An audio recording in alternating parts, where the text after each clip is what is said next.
আসসালামু আলাইকুম ওয়া রাহমাতুল্লাহি ওয়া বারাকাতুহু। এ পর্বে আমাদের আলোচনা সূরাতুস সুয়াদের ৪১ থেকে ৬৪ নং আয়াত, চতুর্থ রুকুর প্রথম পর্ব। আলহামদুলিল্লাহ, সালাতু ওয়াসসালাম আলা রাসূলিল্লাহ ওয়া আলা আলিহি ওয়া সাহবিহি আজমাইন, আম্মা বাদ। আউযু বিল্লাহি মিনাশ শাইতানির রাজিম। বিসমিল্লাহির রহমানির রহিম। রব্বি ইশরাহ লি সাদরি ওয়া ইয়াসসির লি আমরি ওয়াহলুল উকদাতাম মিন লিসানি ইয়াফকাহু কাওলি। আয়াত ৪১ এরশাদ হচ্ছে, আল্লাহ বলেন, আর স্মরণ করুন আমার বান্দা আইয়ুবের কথা, যখন সে তার প্রতিপালককে ডেকে বলেছিল, শয়তান আমাকে কষ্ট আর আযাবে ফেলেছে, অর্থাৎ আমার ধৈর্যচ্যুতি ঘটিয়ে আমাকে আল্লাহর অকৃতজ্ঞ বান্দা বানানোর জন্য কুমন্ত্রণা দিয়ে চলছে। আল্লাহ বলেন, ওয়াযকুর আবদানা, আর স্মরণ করুন আমাদের বান্দা দাস আইয়ুবা, নবী আইয়ুব আলাইহিস সালামের কথা। ইয নাদা রাব্বাহু, যখন সে তার রবকে ডেকেছে,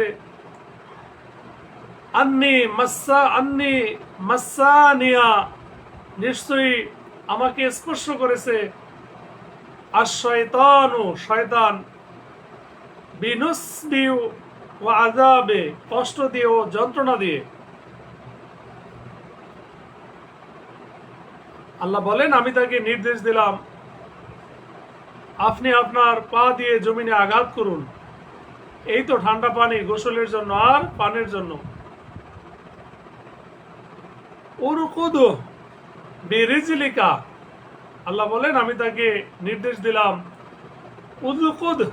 উরকুদ মানে হচ্ছে আঘাত করুন, বিরিজলিকা, রিজলুন মানে পা, অর্থাৎ জমিনে পা দিয়ে আঘাত করুন। হাদা মুগতাসালুন, এটা গোসলের পানি। বারিদু ওয়া শারাবুন, যা ঠান্ডা ও সুপেয় পানি গোসলের জন্য। আল্লাহ বলেন, আমি তাকে দান করলাম তার পরিবার পরিজন আর তাদের সাথে তাদের মতো আরো আমার রহমত স্বরূপ আর জ্ঞান বুদ্ধি সম্পন্ন লোকদের জন্য উপদেশ স্বরূপ।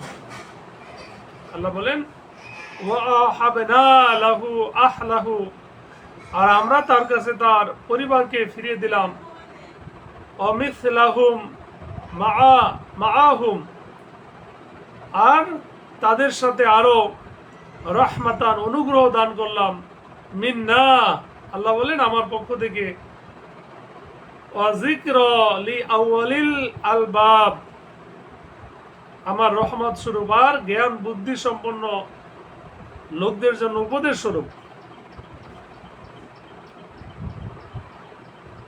আল্লাহ বলেন, আমি তাকে বললাম, কিছু ঘাস লও আর তা দিয়ে আঘাত করো, আর তোমার স্ত্রীকে ১০০ বেত্রাঘাত করার শপথ ভঙ্গ করো না। আমি তাকে পেয়েছিলাম পূর্ণ ধৈর্যশীল, কতই না উত্তম বান্দা, প্রকৃতই আল্লাহ অভিমুখী। আল্লাহ বলেন, ওয়াখুদ বিয়াদিকা, এবং তাকে বললাম, ধরো, বিয়াদিকা, তোমার হাত দিয়ে,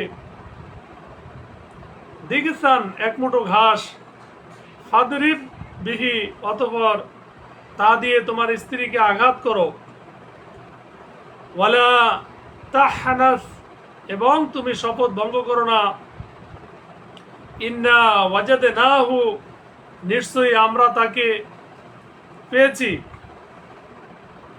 সাবিরান, ধৈর্যশীল, নি'মাল আব্দু, একজন অতি উত্তম বান্দা দাস, ইন্নাহু আওয়াবুন, নিশ্চয়ই সে ছিল আল্লাহ অভিমুখী। অর্থাৎ নবী আইয়ুব আলাইহিস সালাম ছিলেন আল্লাহ অভিমুখী। আল্লাহ বলেন, স্মরণ করুন আমার বান্দা ইব্রাহিম, ইসহাক ও ইয়াকুবের কথা, তারা ছিল শক্তি ও সূক্ষ্মদর্শিতার অধিকারী। ওয়াযকুর, এবং স্মরণ করুন ইবাদানা ইব্রাহিম ওয়া ইসহাক ওয়া ইয়াকুব উলিল আইদি ওয়াল আবসার। বস্তুত আমি তাদেরকে বৈশিষ্ট্য মণ্ডিত করেছিলাম এক বিশেষ বৈশিষ্ট্যে, তা হলো পরলোকের স্মরণ। ইন্না আখলাসনাহুম, নিশ্চয়ই আমরা তাদেরকে মর্যাদা দিয়েছিলাম, বিখালিসাতিন, একটি স্বতন্ত্র গুণের কারণে, যিকরাদ্দার, তা ছিল পরকালের স্মরণ। আল্লাহ বলেন, আমার দৃষ্টিতে তারা ছিল আমার বাছাইকৃত উত্তম বান্দাদের অন্তর্ভুক্ত। ওয়াইন্নাহুম ইনদানা, এবং নিশ্চয়ই তারা ছিল আমার কাছে লামিনাল মুস্তাফিনাল আখয়ার। আল্লাহ তাআলা আরো বলেন, হে নবী, আর স্মরণ করুন নবী ইসমাইল, ইয়াসা ও জুলফিকলের কথা। এরা সবাই ছিল উত্তমদের মধ্যে গণ্য। ওয়াদকুর, এবং স্মরণ করুন ইসমাঈলা ওয়াল ইয়াসা ওয়া যুলকিফলি ওয়া কুল্লুম মিনাল আখয়ার। এ হচ্ছে স্মৃতিচারণ মুত্তাকিদের জন্য, অবশ্যই আছে উত্তম প্রত্যাবর্তন স্থল। হাযা যিকরু ওয়া ইন্না লিল মুত্তাকিনা লা হুসনা মাআব, চিরস্থায়ী জান্নাত তাদের জন্য উন্মুক্ত দ্বার। জান্নাতি আদন মুফাত্তাহাতাল লাহুমুল আবওয়াব, সেখানে তারা হেলান দিয়ে বসবে, চাইবে প্রচুর ফলমূল আর পানীয়। মুত্তাকিনা ফিহা ইয়াদউনা ফিহা বিফাকিহাতিন কাসীরাতিন ওয়া শারাব। আল্লাহ বলেন, আর তাদের পাশে থাকবে সতী সংযত নয়না সমবয়স্কা রমণীগণ। ওয়াইনদাহুম কাসিরাতুত তরফি